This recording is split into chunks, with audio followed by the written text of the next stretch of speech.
Paul Pogba. Yep. I've said it time and time again. Every time I went to Manchester United, I never came out of Old Trafford and went, wow, what a performance. Like I did when I saw Beckham, Keane, Scholes. I mean, the list goes on. I never really got it with him. I think when he was at the club, things just weren't right. I don't know if there was a divide in the dressing room or he had too much sway or too much power. Who signed him? Mourinho? I think it was his first signing, wasn't it? Jose, yeah. I remember when it was announced, yeah. I remember the video, I'm back. The Rick Astley dance. Yeah. I'm pleased he's not at the club.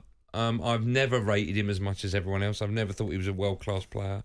I know he had games. But you know what, you say that, and I'm looking at his, like, a couple of his stats, and you know, in 18-19 season, he scored 13 Premier League goals with 9 assists. Yeah. So he must have been decent. I just honestly never ever did it for me. I thought it was a waste of money when he was at my club. I mean, it was a lot of money that you spent on him, and you can't deny the ability that he's got. That's one thing I won't take.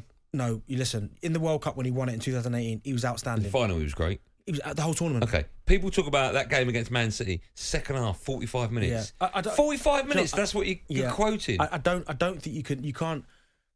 Honestly, you can't sit here and go, "Nah, he's rubbish," because that's just ridiculous. Because he's not rubbish. I didn't say rubbish. No, I'm not saying you, but I'm talking about someone coming on and going, hey, he's rubbish. He's got no ability, because that's just ridiculous. He's a very, very good player. He just didn't show any consistency at Manchester United.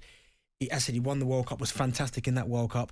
But it was just unfortunate. He was at a time at United where I don't even know what there was a lot of negativity around the whole Mourinho thing as well, and he was there throughout there. He was there with Ollie. He was there with Ralph. It just didn't happen for him. But don't you think there's a togetherness of Manchester United now that was never there? And you could argue that could be down to the other players and the manager. But I think, you know, we got rid of Ronaldo and United looked better. I think he's in that category where it just didn't work for him. Sometimes things fit and sometimes things don't. He was there. Lukaku was there at the same time with him as well. First season, Lukaku very good. Second one didn't work.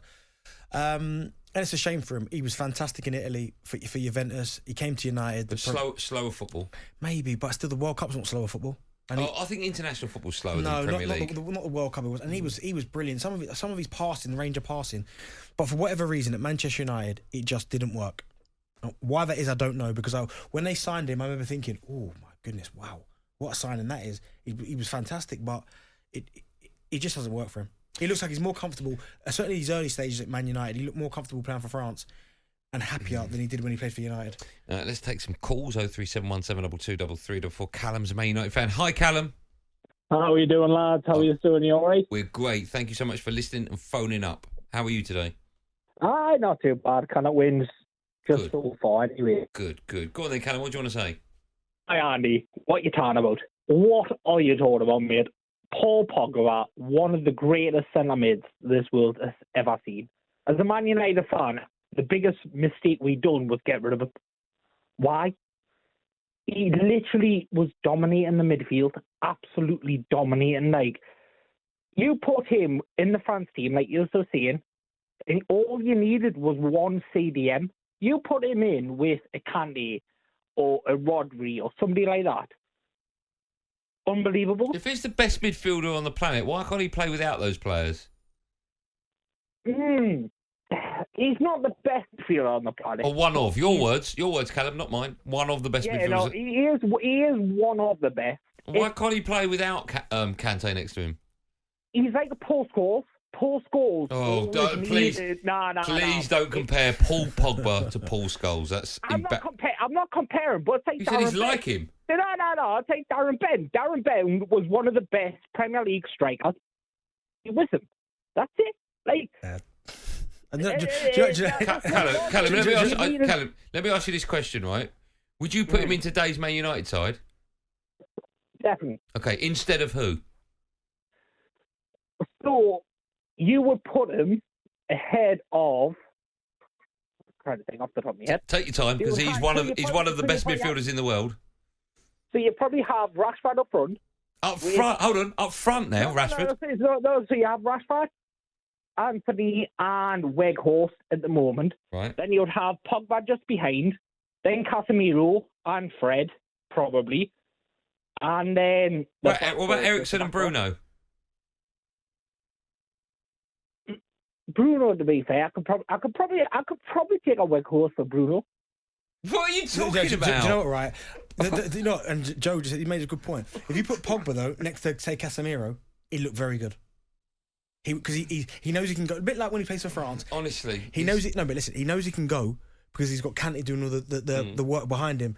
You have Casemiro next to him or behind him, it'd be better.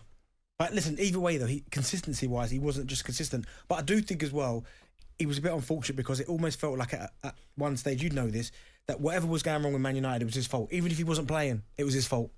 Let's speak to Jordan, another Man United fan. Hi, Jordan. Hello, mate. You all right? I'm good. I'm very well. How are you today? Yeah, not bad. Just going home now. Just on the motorway. So. Okay. Well, drive safe, Jordan. What have you got for us? Yeah, no.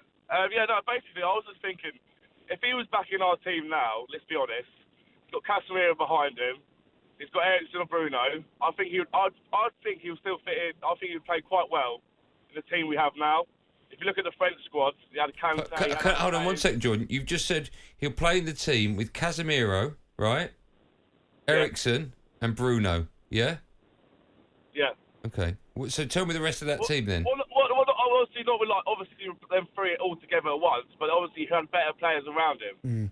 Jordan, I agree with you. He's definitely somebody who plays better with better players around him. They weren't bad. Go on, sorry, Jordan. That's all right. I think if you look at the French winning squad, right, you had Kante behind him. You had players like that as well. You know, we'll let him have that freedom and show his abilities. Like, obviously, he was lazy. You know what I mean? Like, he wasn't the greatest player, like, now and then. But if he was still there now, I wouldn't take him back now. He's left. He's gone. But I think if he was still there now, I think he would play much better than he did with them players around him. Yeah, but you wouldn't have him back though, Jordan, no? No, I wouldn't take him back, no. Okay. All right, Jordan, have a safe journey. Have a good weekend. Thanks, Him and Casemiro would be scary. Yeah, but I've never seen it with him. I've never come out of Old Trafford and gone, wow. But I bet you've watched him for France and gone, wow. You've had to have done. Yeah, but it's a totally different pace, international football. No, but he's also got Kante next to him. But if he's meant to be this great player, he shouldn't have to have anyone next to him. Yeah, all great players. Name a great player, right? Yeah. Just name one. Boom. Name one. Henry. Yeah. Right? You could put Henry in that Arsenal side, and you could take out Bergkamp. He's still going to be brilliant. No, you can't give Henry. Yeah, of course he's class, but look at the players he had with him. I know, but what I'm saying is he didn't really. It wasn't like Henry only played his best when X, Y, or Z was in the team. No, but because the sign of a great player, you can play with anyone. Yeah, I don't know if I agree with that. Name a great player. Zidane, right? Yeah. There was no player. Straight to the top of the tree. But there was no player that Zidane needed next to him to produce the goods. No, but he always played in good teams. But listen, he's a magician. Pogba and Zidane, there's different brackets. Okay, name another great player. Yeah, anyone. That has to have a player next to him to produce. No, but you know what's flawed about that argument, right? Is that all great players usually have great players with them because they're the best. No, they might have great players around them, but they still produce on their own. Like everyone says, Pogba, Kante. It's the only great player I've ever heard of that needed Kante next to him. Needed another player.